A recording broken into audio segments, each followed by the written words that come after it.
बिस्मिल्लाहिर्रहमानिर्रहीम।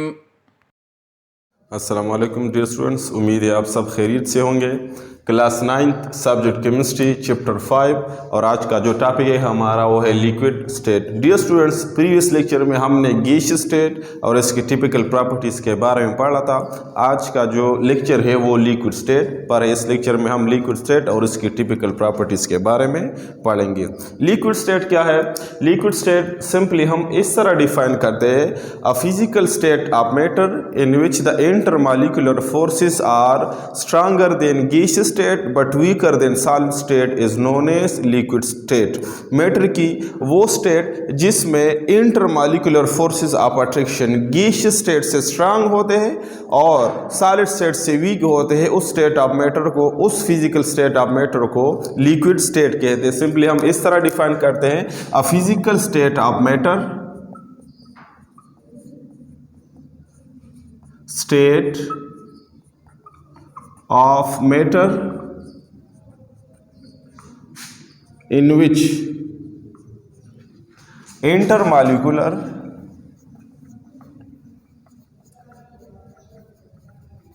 forces of attraction are stronger than gaseous state but weaker than solid state is called liquid state।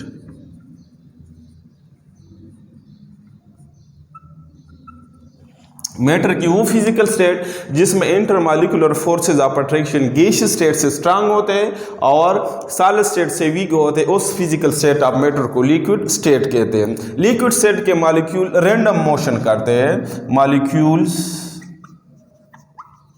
Of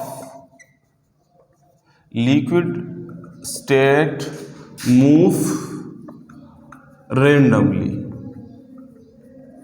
random motion करते हैं, irregular motion करते हैं, irregular motion. ये इसलिए कि इसमें लिक्विड स्टेट में forces of attraction gaseous state से तो स्ट्रांग होते हैं लेकिन इतने स्ट्रांग नहीं होते कि वो उस मॉलिक्यूल्स की मोशन को, मॉलिक्यूलर मोशन को स्टॉप करे। इसी वजह से लिक्विड्स मॉलिक्यूल रैंडम मोशन करते हैं और इसी वजह से लिक्विड मॉलिक्यूल में फ्लूइडिटी भी मौजूद होती है। ये मोबिलिटी या मोशन करते हैं, रैंडम मोशन करते हैं। नेक्स्ट हम आते हैं typical properties. Typical properties of liquid state. जिस तरह प्रीवियस लेक्चर में हमने गैसियस स्टेट की टिपिकल प्रॉपर्टीज के बारे में पढ़ा था, इसी तरह लिक्विड स्टेट की भी कुछ टिपिकल प्रॉपर्टीज है जो यह आज वीडियो में हम क्या करेंगे, डिस्कस करेंगे। तो फर्स्ट टिपिकल प्रॉपर्टी है लिक्विड स्टेट की, volume and shape. Volume and shape. अगर हम लिक्विड स्टेट की वॉल्यूम की बात करें तो लिक्विड स्टेट का वॉल्यूम फिक्स होता है। लिक्विड स्टेट है डिफिनिट वॉल्यूम, लेकिन इसका शेप ये फिक्स नहीं होता। इसका शेप फिक्स नहीं होता ये इसलिए कि इसमें जो मॉलिक्यूल्स होते हैं वो इरेगुलर मोशन करते हैं, रैंडम मोशन करते हैं और इसी वजह से आप लिक्विड को जिस कंटेनर में आप डालें, अगर आप उसको ग्लास में डालें तो ये ग्लास की शक्ल अडॉप्ट कर देती है, अगर आप उसको जग में डालें तो ये जग की शक्ल अडॉप्ट कर देती है और या अगर आप उसको बीकर में डालें तो ये उस बीकर की शक्ल क्या करती है, वो अडॉप्ट कर देती है। जिस कंटेनर में आप उसको डालेंगे उस कंटेनर का शेप ये अडॉप्ट करती है। तो लिक्विड स्टेट का वॉल्यूम फिक्स होता है, they have fix volume, definite volume, लेकिन इसका शेप फिक्स नहीं होता। जिस कंटेनर में आप उसको डालेंगे उस कंटेनर का शेप ये अडॉप्ट करेगी, वो इख्तियार करती है। सेकंड प्रॉपर्टी है लिक्विड स्टेट की इवापोरेशन।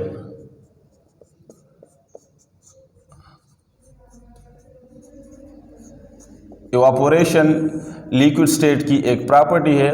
इवापोरेशन हम सिंपल अल्फाज में, सिंपल वर्ड्स में इस तरह डिफाइन करते हैं, the spontaneous conversion of a liquid state into vapour state is known as evaporation. जब एक लिक्विड खुद बहुत स्पॉन्टेनियसली लिक्विड स्टेट से वेपर्स में वो चेंज होती है, तब्दील होती है, कन्वर्ट होती है, तो इस प्रॉपर्टी ऑफ लिक्विड स्टेट को हम इवापोरेशन कहते हैं। The spontaneous conversion of the spontaneous conversion of liquid into vapors is called evaporation.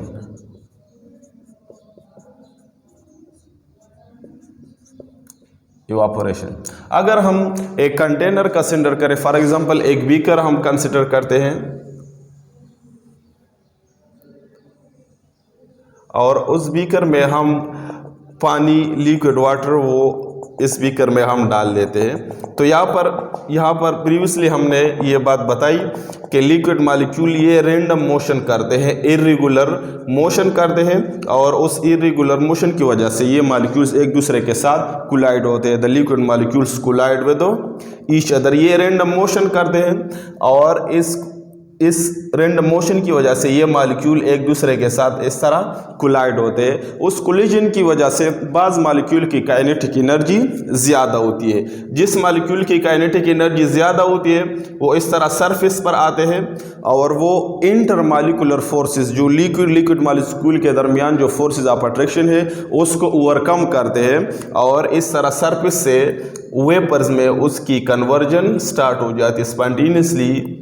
यहाँ से लिक्विड मॉलिक्यूल्स ये क्या करते हैं, ये वेपर्स में उसकी कन्वर्जन स्टार्ट हो जाती है, ये गीश स्टेट में कन्वर्ट होना स्टार्ट कर देते हैं। तो वो प्रोसेस या लिक्विड स्टेट की वो प्रॉपर्टी जिसमें वो लिक्विड स्टेट से स्पॉन्टेनियसली खुद बहुत क्या वो वेपर्स में चेंज होते हैं, वेपर में कन्वर्ट होते हैं, तो उस कन्वर्जन या उस प्रॉपर्टी ऑफ लिक्विड स्टेट को हम क्या कहते हैं, उसको कहते हैं इवापोरेशन। या आप इस तरह भी डिफाइन कर सकते हैं, the phenomena in which a liquid is converted into its vapours without external heating is known as evaporation.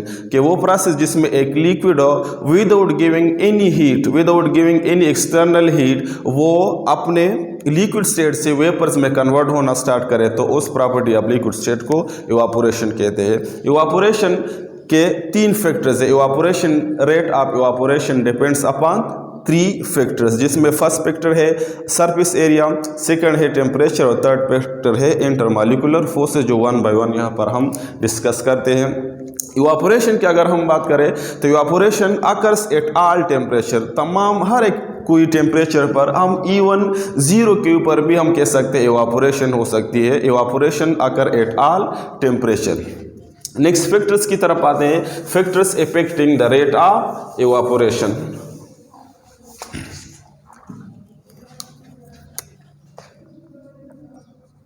Factors affecting the rate of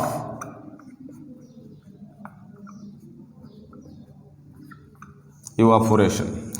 3 factors है जिसकी वजह से रेट ऑफ इवापोरेशन वो में इंक्रीज और डिक्रीज हो सकता है, जिसकी वजह से इवापोरेशन का रेट स्लो भी हो सकता है और वो तेज इंक्रीज या डिक्रीज हो सकता है। इसमें फर्स्ट फैक्टर है सरफेस एरिया।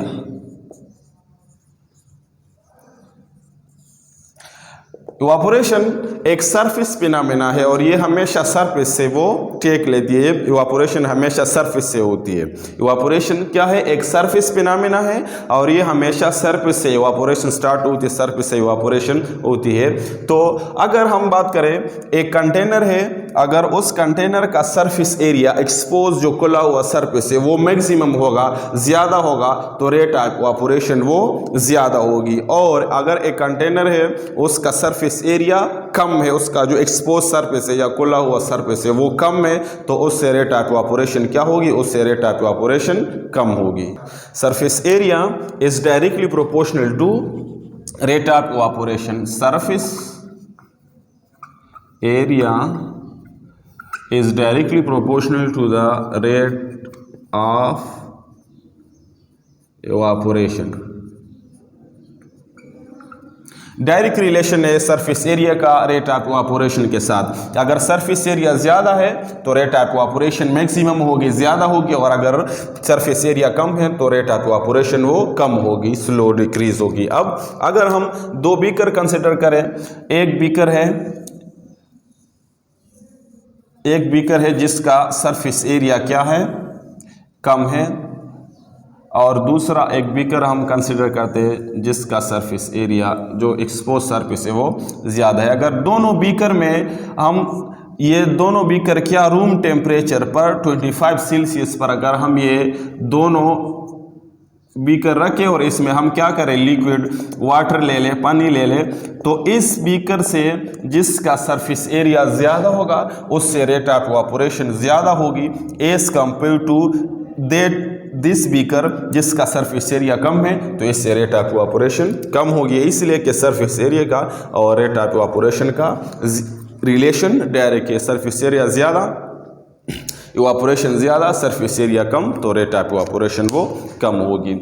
अगर नेक्स्ट फैक्टर की हम बात करें तो नेक्स्ट फैक्टर है temperature.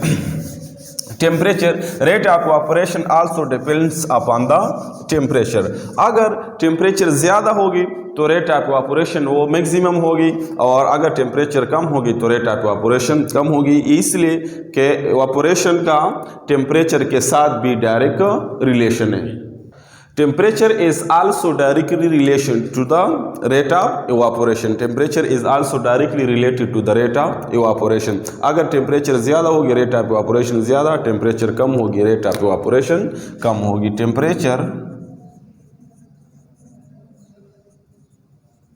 Directly proportional to rate of evaporation. अगर टेम्परेचर ज़्यादा होगी तो रेट ऑफ इवापोरेशन ज़्यादा होगी, अगर टेम्परेचर कम है तो रेट ऑफ इवापोरेशन कम होगी। टेम्परेचर जब हम इंक्रीज कर दें तो टेम्परेचर असल में काइनेटिक एनर्जी है, काइनेटिक एनर्जी है। तो जब हम टेम्परेचर इंक्रीज करते हैं तो लिक्विड मॉलिक्यूल्स की काइनेटिक एनर्जी ज़्यादा हो जाती है और उसके आपस में कोलिजन ज़्यादा हो जाते हैं, नंबर ऑफ कोलिजन ये ज़्यादा हो जाते हैं, और इस वजह से मॉलिक्यूल्स इंटर मॉलिक्यूलर फोर्सेस से आसानी के साथ अपने आप को वो चुड़ाते हैं और वेपर्स में कन्वर्ट करते हैं। फॉर एग्जांपल अगर हम दो सेम साइज़ के बीकर ले लें, सेम साइज़ के सपोज हम कहते हैं 10 ml बीकर है, दो 10 ml बीकर हम कंसिडर करते हैं सेम साइज़ के, और उसमें हम सेम अमाउंट ऑफ लिक्विड लेते हैं, सेम अमाउंट ऑफ लिक्विड दोनों में हम क्या करते हैं, कंसिडर करते हैं। एक बीकर सपोज यहाँ पर हम दोनों बीकर में वाटर हम डालते हैं, पानी, दोनों बीकर, एक बीकर इसमें से हम क्या करते हैं, कमरे में रख के जिसका रूम टेम्परेचर ऑलमोस्ट 25 सेल्सियस होता है, और उस बीकर में से एक उठाते हैं, हम उसको ग्राउंड में लेके जाते हैं।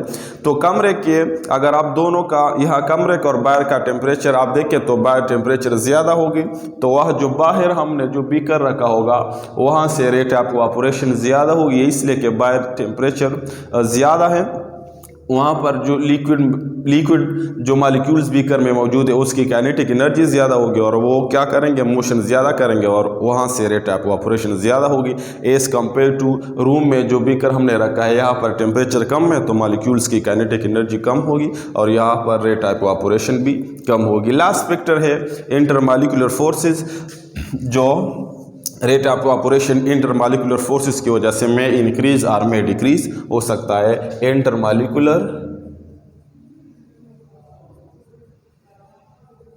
फोर्सेस,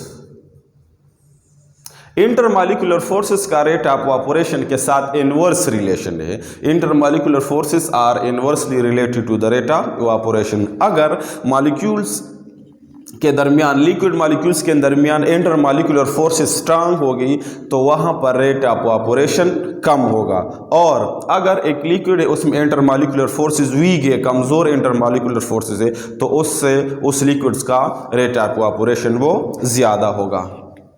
इंटरमॉलिक्यूलर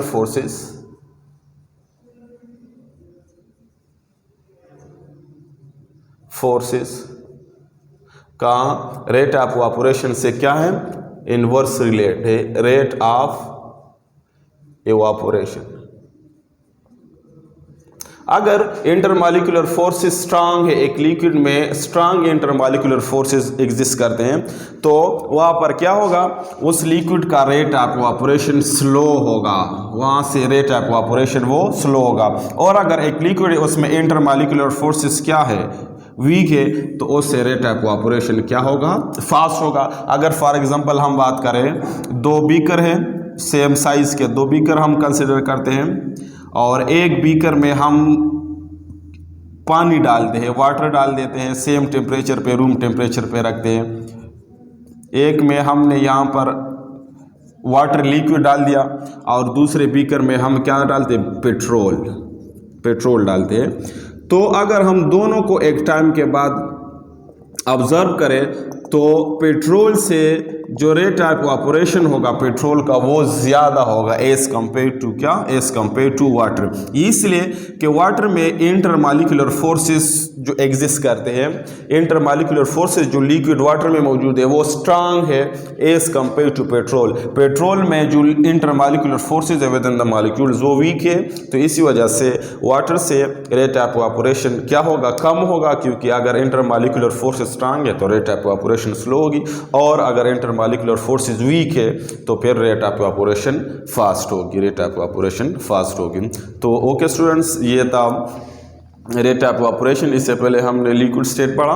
अगर आपके जहन में कोई क्वेश्चन है इस लेक्चर के बारे में तो आप कमेंट सेक्शन में पूछ सकते हैं। लास्ट में मैं आपको होमवर्क देता हूँ, अपने साथ नोट करें।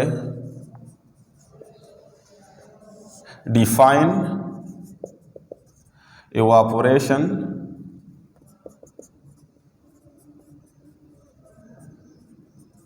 and discuss the factors